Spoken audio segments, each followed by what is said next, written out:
Welcome everyone to the greatest show on planet Earth, the American Circus. So that's my idea of the patriarchy, which is a system of male dominance of society. Yeah, but that's not my sense of the patriarchy. So what's yours? Well, in what sense is our society male-dominated? The fact that the vast majority of wealth is owned by men, the vast majority of capital is owned by men. Women do more unpaid labour. A very tiny proportion of men, and a huge proportion of people who are seriously disaffected are men. Most people in prison are men. Most people who are on the street are men. Most victims of violent crime are men. Most people who commit suicide are men. Most people who die in wars are men. People who do worse in school are men. It's like, where's the dominance here precisely? What you're doing is you're taking a tiny substrata of hyper-successful men and using that to represent the entire structure of Western society. There's nothing about that that's vaguely appropriate. But I could say equally well that most rape victims are women. You know, terrible things happen to people of both sexes. And you could say that with perfect utility, but that doesn't provide any evidence for the existence of a male-dominated patriarchy. Well, it just means that terrible things happen to both genders, which they certainly do. But there are almost no women who rape men, for example. So that is an asymmetry there in sexual violence. Well, yes, there's an asymmetry in all sorts of places, but that doesn't mean that Western culture is a male-dominated patriarchy. The fact that there are asymmetries has nothing to do with your basic argument. No, but you might This is a trope that people just accept. Western society is a male-dominated patriarchy. It's like, no, it's not.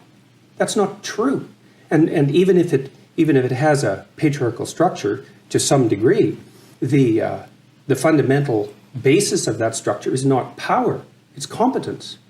That's why our society works. It's only when a structure degenerates into tyranny that the fundamental relationships between people become dependent on power.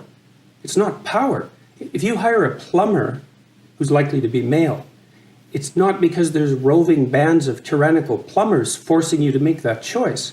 And it's the case with almost every interaction that you have at the face of our culture. You're dealing with people who are offering a service of one form or another, who are usually part of the broad middle class, and what you're looking for is the person who can offer the best service, and you can find it. It's not a consequence of being dominated by anything that's tyrannical. And then again, our culture, our Western culture, which is by no means perfect, and certainly has tyrannical elements like all cultures do, is the least tyrannical society that's ever been produced, and certainly the least tyrannical society that exists now. This whole patriarchy thing, I think you have no idea how pernicious and dangerous it is. Well, no, I don't. I really don't. Go on. Throughout history have fundamentally cooperated to push back against the absolute catastrophe of existence.